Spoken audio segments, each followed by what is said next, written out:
he first of all got advice. Can we do this? Okay. Should Okay. we do this? Okay. You know, and the overwhelming Yep. answer was yes. Yep. And so we all felt that was a mandate Yep. on behalf of our city Absolutely. to bring something here that's unique. You heard that there. That's former South Bend City Attorney Dick Nussbaum talking about the moment that the city decided to move forward with bringing the College Football Hall of Fame to downtown South Bend. More of that later, but first, thank you for listening to another episode of Round the Bend Now and Then. My name is Matt Emery, and I'm a local history nerd. My main mission in this podcast, as well as other Round the Bend material, is to create engaging content that shares how intertwined the South Bend and Mishawaka area's past is to our present. In the podcast, I interview local leaders, business owners, and community members to help tell their stories, because their stories help tell the story of South Bend and Mishawaka. In this episode, I sit down once again with Dick Nussbaum, a previous guest of the show, longtime South Bend lawyer, former city attorney under Joe Kernan, and later president of the Midwest Baseball League. Dick has spent decades at the center of some of the biggest decisions in South Bend, working behind the scenes on deals, navigating complex legal challenges, and helping to shape the direction of the city at a critical time. And one of those moments was bringing the College Football Hall of Fame to South Bend, Indiana. Dick was in the room for a lot of it. The vision, the deals, the pressure, and the reality that followed. What started as a bold vision to put South Bend on the national stage quickly became one of the most ambitious and complicated projects in the city's modern history. In this conversation, we go inside that story, from the excitement of landing the hall to the challenges behind the scenes and what it all means looking back today. Before we dive into the interview, I want to thank the sponsors of this episode. Thank you, Dan Barry Insurance, someone that I have trusted for years. If you're looking for local, reliable coverage and someone who's going to take care of you, be sure to give Dan Barry a call. A big thank you to Allie's Cafe, one of my personal favorites. If you haven't been there yet, do yourself a favor. Stop in, grab a bite, and support a great local spot. And thanks to MT Box Computers, they've got your small business tech needs covered. Check them out and let them know that Round the Bend sent you. And here is my conversation about the College Football Hall of Fame with Dick Nussbaum. All right. Well, hey, Dick, thank you for joining us again. Our listeners heard us share all the great things that Joe Kernan did for South Bend and the state of Indiana. And we're back here to talk about a big project during Joe Kernan's years that you had a hand in, and that it was community-wide thing, and that's the College Football Hall of Fame. And the building is still there, downtown South Bend, and I just want our listeners to hear the story behind it. And I was mentioning to you, like, I was a freshman, sophomore, junior in high school when all of that was going down, and so I was a kid. I didn't remember all of the moving parts and all of the machinations that got the building built. But we'll start out, before we get into the Hall of Fame story. I think it's important for our listeners to have an understanding of our downtown at that time. From your memory, what was the downtown like at that time? What did it feel like with like foot traffic, people, energy? Well, it was struggling. Okay. The retail basically had fled. Yeah. The mall opened in late 70s, University Park Mall, and so Sears left downtown. Yeah. I mean, we really didn't have any retail. So it was hurting. Yeah. What we thought would be one strategy would be to make downtown an entertainment district. Got it. And leverage off of the Morris. Yeah. Which was one of our jewels, Mhm, frankly. And actually one of the things that Joe did in his administration was they had a fundraiser and they raised millions of dollars to help renovate. It's one of the, there's been a number of renovations, including the one that they're having just now. But way back when, Margaret King was the head of the fundraising committee. She did a great job. I think they raised $4 or $5 million. And basically, the Morris maintained its excellence as a result. But the site of where the Hall of Fame was a bus stop. Yeah. Just an empty lot, or a lot. Well, it was an empty lot. The buses came and gone. Mhm. I mean, that's in the middle of your downtown. Yeah. I would not think that a lot of urban planners, when they're planning a city, would think that's a really good idea. Right. So we had our challenges. Yeah. Yep. And the Hall of Fame was an idea that was brought to Joe. Okay. This was not Joe Kernan thinking, I'm a big football fan, Notre Dame fan. Let's go out. Let's get the Hall of Fame here. Yeah. The Hall of Fame put out a request for proposals, and they did it through their local chapters. Okay. They had chapters all over the country. South Bend had a chapter. It was one of the best chapters. It was a Moose Krause chapter of the National Football Foundation. And the officers of that organization came to Joe and said, Joe, there's this opportunity. We think we can help get this to South Bend, but we need the city to be behind it. Of course. And so, like Joe always did, he brought people together. At the highest levels of this community. And put together a team and the decision was we're gonna go for it. So behind the scenes, when he was putting the team together, it was, we're gonna do this. It was, well, he first of all got advice. Can we do this? Should we do this? And the overwhelming answer was yes. Yep. And so we all felt that was a mandate. Yep. On behalf of our city. Absolutely. To bring something here that's unique. And now a brief word from one of our sponsors. I've been working with Dan Barry Insurance for over 25 years, and I can tell you from personal experience that they're the real deal. In a world where customer service can feel like a lost art, they've always taken care of me the right way, every single time. They're a locally owned agency with deep roots in our community, and that matters. When you call them, you're not getting a call center somewhere. You're talking to people who live here, who care about this area, and who genuinely want to help you and protect what matters most. Whether it's home, auto, business, or life insurance, they take the time to walk you through your options and make sure you're covered the right way, not just the easy way. If you're looking for an insurance agency you can trust, I highly recommend giving Dan Barry Insurance a call or check them out online at danbarryinsurance.com and tell them that Round the Bend sent you. Again, a big thanks to Dan Barry Insurance for supporting the show and for taking care of folks in our community the way they always have. And now, back to the episode. And the Hall of Fame at that time had no facility. Yep. I mean, the cloud didn't exist back then. Of course not. but that's where it was. It was in the cloud. Okay. Yeah. There was a list of people that had made the Hall of Fame. They had a big dinner in New York at the Waldorf Astoria every year. That was it. Yeah. They tried to put it in places. It was on the Rutgers campus for a period of time. It went to Cincinnati at a facility that Taft Broadcasting donated to the National Football Foundation. And it failed miserably. Yeah. Yep. Somebody thought it would be a great idea to put a Hall of Fame next to an amusement park. Next to Kings Island. Having been a dad and have taken kids to that's the last thing you want to do at the end of the day. You are dead to the world at that point. So that wasn't a great strategy. So anyway, we were one of the cities that applied, and a lot of other cities applied that were much larger than us and had many more resources than us.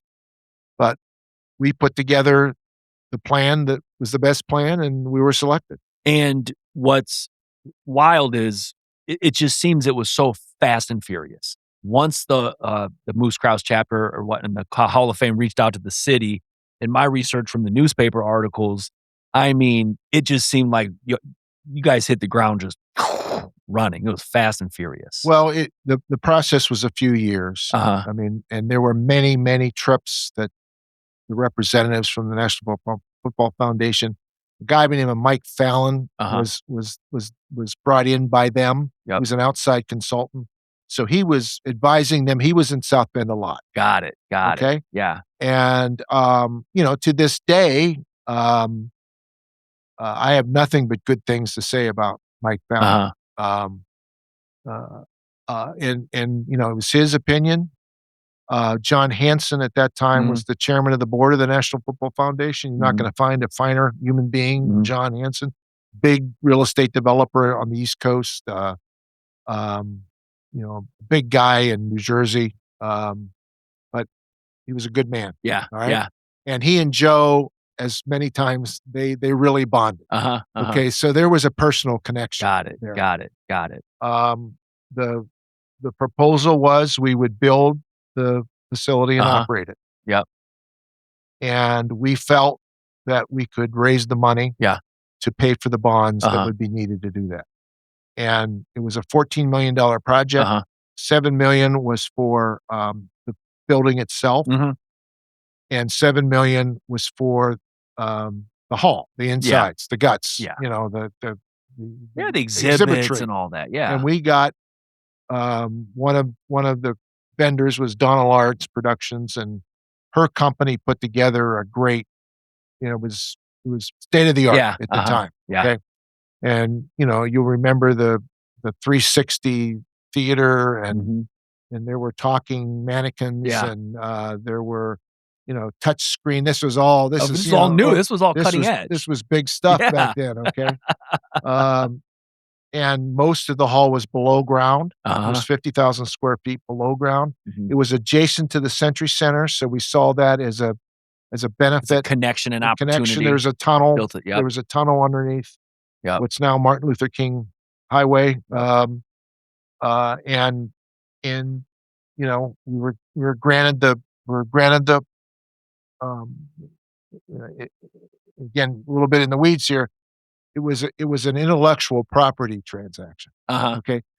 The Hall of Fame Yes. granted us the use Uh-huh. of their name and Yeah. their, intellectual property, Mhm. uh, to, manage a Hall of Fame. Yeah. Yep. And my role was not so much in the, proposal Yeah. phase. There were some legal questions that came up, but there were people far smarter than me and far Okay. better than me. Pat McMahon was one of them. He was Yeah, kinda his like name the was leader. all he Yeah, led the group. Pat really knows more about the Hall of Fame and Uh-huh. how it came to be than anybody, but Right. but I got in and did the details of the, contract, Got it, got it. and that was a real challenge for me as a professional. Uh-huh. I'd never done anything on this scale Yeah, before, and the National Football Foundation had a big time lawyer in New York, yeah. was nice lady, very smart, very good, and they utilized a local counsel at Barnes and Thornburg, Mhm. and I worked a lot with them, Yep. and we worked for months to put Yeah. something together that, you have a request for proposal, and Uh-huh. that's the guts of the contract, Okay, but you gotta put the details in there, okay. and it was, basically it was we would build it, we would operate it, and we basically would get the benefit of it. Yeah, right, right. Uh, And I'm gonna tell you again, this was me going through and reading these newspaper articles in order was almost like I was kind of in real time learning about all the developments, right? And when South Bend was going through the application process, I'm telling you, I mean, the public conversation was supportive. Editorials, letters to the editor, business leaders, all weighing in. Did you guys feel that support also? Absolutely, absolutely. I can't tell you how many public hearings there were. Wow. Okay, Yep. there were to get this done, Yeah. we had to go through the council and the Yep. redevelopment Yep. commission, there was 30 public hearings, Uh-huh. okay?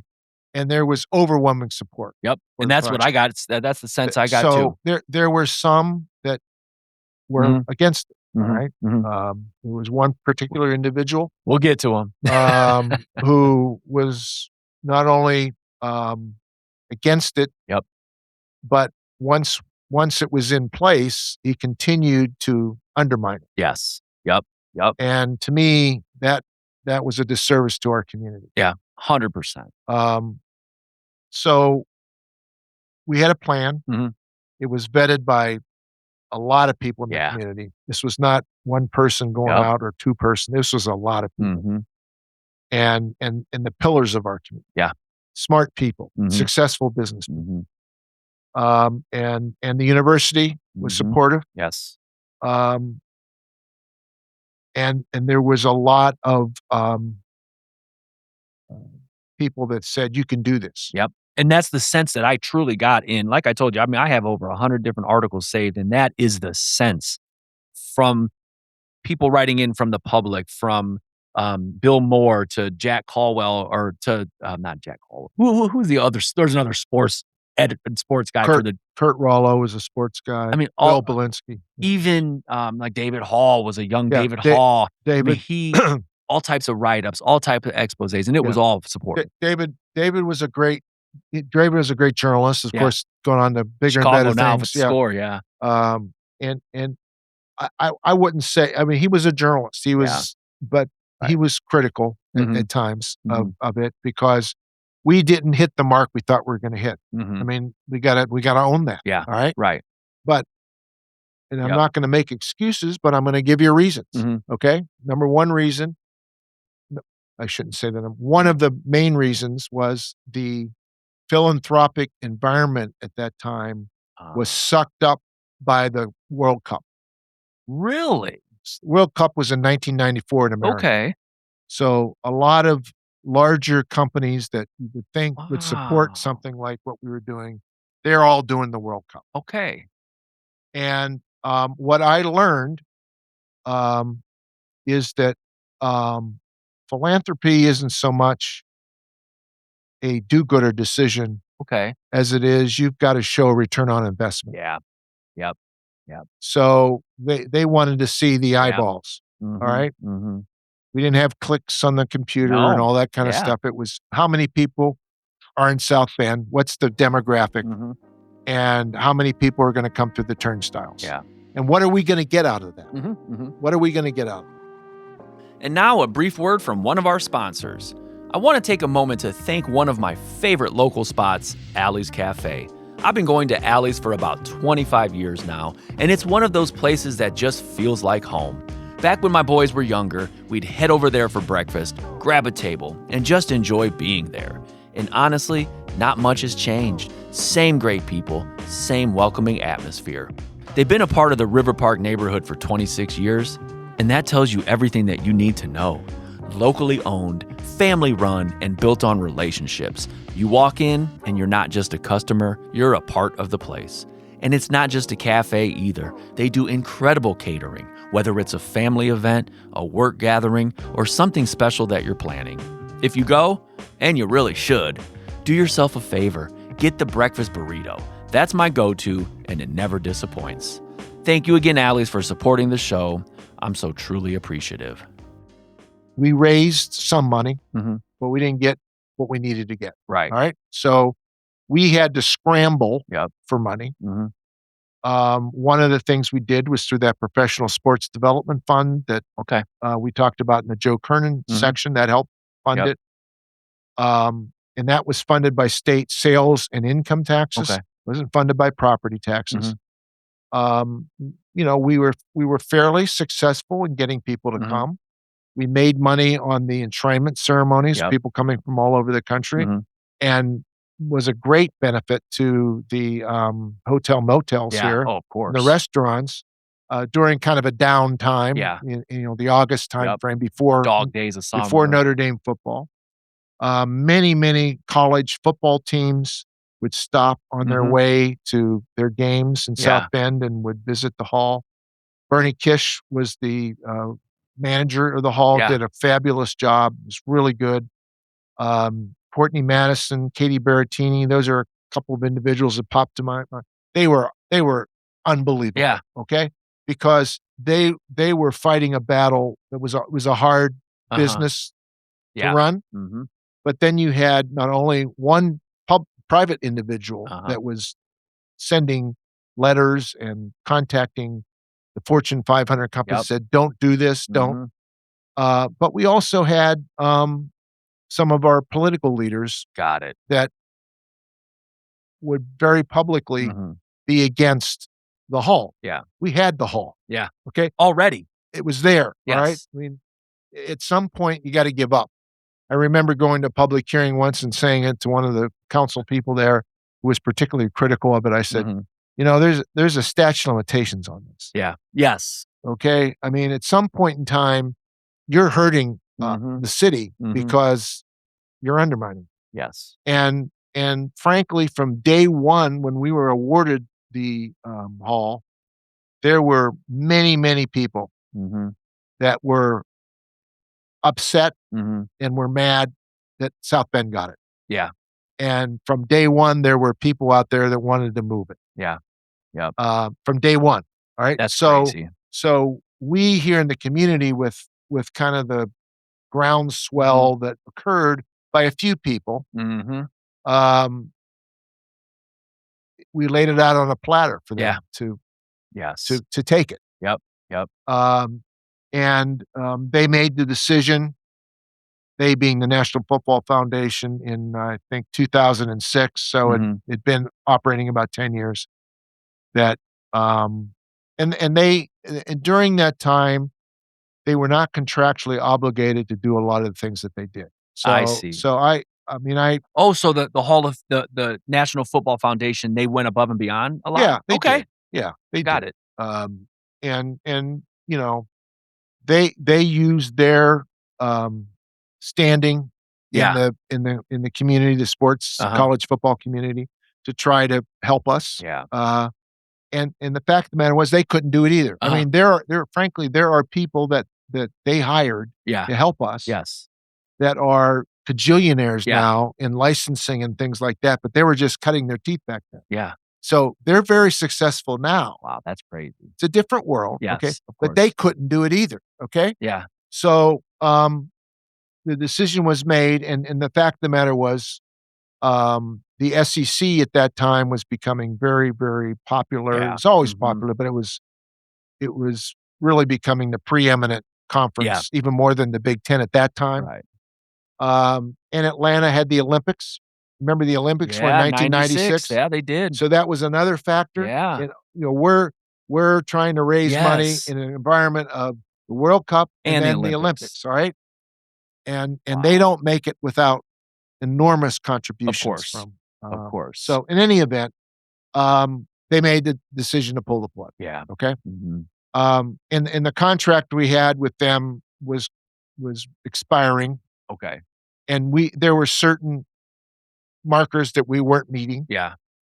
that they had ignored Uh-huh. during the course, and so they had the right to do it. Of Okay, course. I mean they had the right to do it. Yeah. And a delegation came in. It was Mayor Lickey at the time, Okay. and we met over at the hall Mhm. upstairs, and they gave us the bad news at that point. Oh, And they shifted gears to Atlanta, yeah. and I think Atlanta. I've never been to the Hall of Fame in I Atlanta. haven't either. I will always believe that college football ought to have a Hall of Fame. Yeah. It deserves a Hall of Fame. And Atlanta seems to have done a very good job in that regard. They've been able to leverage some big corporate people in Atlanta, like Delta and Coca-Cola, that didn't help us as much. Coca-Cola helped us for a little bit, but we lost it. And so, when people evaluate the hall, it moved out of here and went to Atlanta. Okay. It's more or less an empty building right now. Yeah. Yeah. So it's a real hard argument to say, Right. that it was a success. All right. And so my opinion on it is that our ability to get it here was an enormous success. And we were our own worst enemies in the operation of it. And I like to use the phrase, we snatched defeat from the jaws of victory ourselves. Yeah. Because we gave those who wanted to yank it away from us from day one all the fodder they needed. Yeah. Yeah. And so it's in Atlanta. Yep. And it's a beautiful building. I wish someone would operate it in a very constructive way. Yeah. And if I won the lotto, here's what I would do with it. Let's hear it. And I've talked to the head of Potawatomi Zoo about this. I would make it an aquarium. Okay. The size of the down below would be great for an aquarium. And then usually the upstairs stuff is for gathering spaces and to buy stuff and whatnot. But it's an extremely capital-intensive project. Yeah. There's an aquarium in Norwalk, Connecticut. Okay. And Norwalk's about the same size as South Bend. Okay. It's a little smaller, but obviously in a much larger metropolitan. It's not more than 35 miles from New York. Got it. Okay. And they've got an outstanding aquarium in Really? their city, in their downtown, which if we could replicate here, it would, people love the dinosaur museum. They love our zoo. It's freezing cold now. People are looking for things to do. That's a good idea, yeah. That would be my use, okay? So we need another Andrew Berlin to come along right. to put up the capital for that. And now, a brief word from one of our sponsors. Your business relies on technology, but technology needs protection. Our managed IT and cybersecurity services act like your own in-house security team, monitoring and defending your systems 24/7.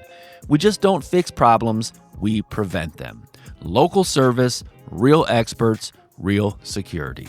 Call MT Box Computers today at 574-277-2775 or head to their website to learn more, www.mtboxcomputers.com. A link to the website is in this episode's show notes. Thank you, MT Box Computers, for all of your support of our content. I'm so very appreciative and glad to spread the good word about your work. And now, back to the episode. Mind you, I started researching into this soon after I had emailed you. I dove into all these newspaper articles. And one thing that I've discovered in doing this local history work is that things rarely happen in a vacuum. Like things are often, sometimes you think there's two different things not connected, but they end up being connected. So I am reading a book called Placing History. And what that is it describes, it's an African-American landmark tour in South Bend, Indiana. And it notes a few buildings in our area and how that relates to African-American history. And one of the stops on this tour is Linden School, the old Linden School building, which was torn down in 1969. But that building ended up being like a de facto segregated school building.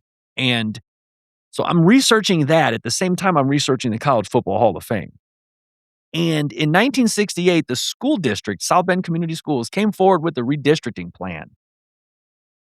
There was one extremely vocal citizen who was vehemently against this redistricting plan. This guy was a teacher at Penn High School, but lived in South Bend. In 1968, he created a community organization to lobby against this plan.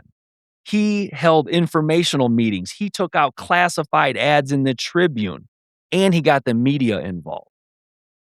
You know who this guy was? I know exactly who it is. That is unbelievable. I'm not going to say his name.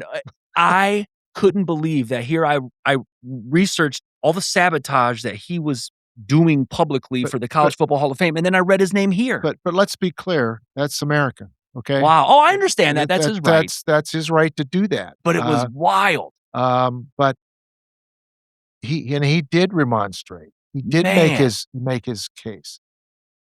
We accepted the project. The project was ready to go. Yeah. Okay. I think the better choice at that point is to try to make it work rather than try to kill it, to continue to try to kill it. And I don't want to give him too much credit. I got you. Right. I've already mentioned some factors that were enormous factors in our challenge. And, like I said earlier, we've got to own the fact that it didn't work out the way we wanted it to work out. And that's a shame. College football, the NFL Hall of Fame is an NFL owned facility. The Baseball Hall of Fame is supported by Major League Baseball. College football doesn't have an entity like that, right? All the colleges are working really hard to get their own. Of course, colleges and universities solvent. So, there were a lot of ways that we thought about if there could be some contribution. It wouldn't have to be a lot from all the colleges. It just didn't get any traction. Right. We wanted to have a game here. That was one of the things. There used to be a Hall of Fame game, and that was in New York. Mm-hmm. You know, that we could raise, corporate sponsors would be much more inclined at the beginning of the college football season to help support us. Mm-hmm. Because the eyes would be there. Yeah. Okay. Right. And so that didn't work out. Yeah. We tried. Mm-hmm. And like I said, there were people that have made enormous amounts of money in sponsorship and licensing that tried as well. Yeah. Yep. They're very successful now, but they couldn't sell it for us. Yep. So, regardless, I'm always about taking the risk in order to improve our community. And to me, that was a risk that was, we needed to take it, I think. Well, and I think that we didn't lose any police officers. Yep. We didn't lose any fire people. We had all the plows we needed. Yep. The wastewater treatment plant and the waterworks didn't suffer. We weren't taking any money from any of those. The sources of revenue that the hall was getting were not coming from those pots. Yep. So it's an overstatement to say that it was a drain on South Bend financially. It wasn't. It wasn't a success. All right. Yeah. And it was, not everybody, there's a lot of very successful business people out there that have gone out and have tried projects, and the first time they failed, the second time they failed, the third time they failed, fourth time they hit a home run. Most definitely.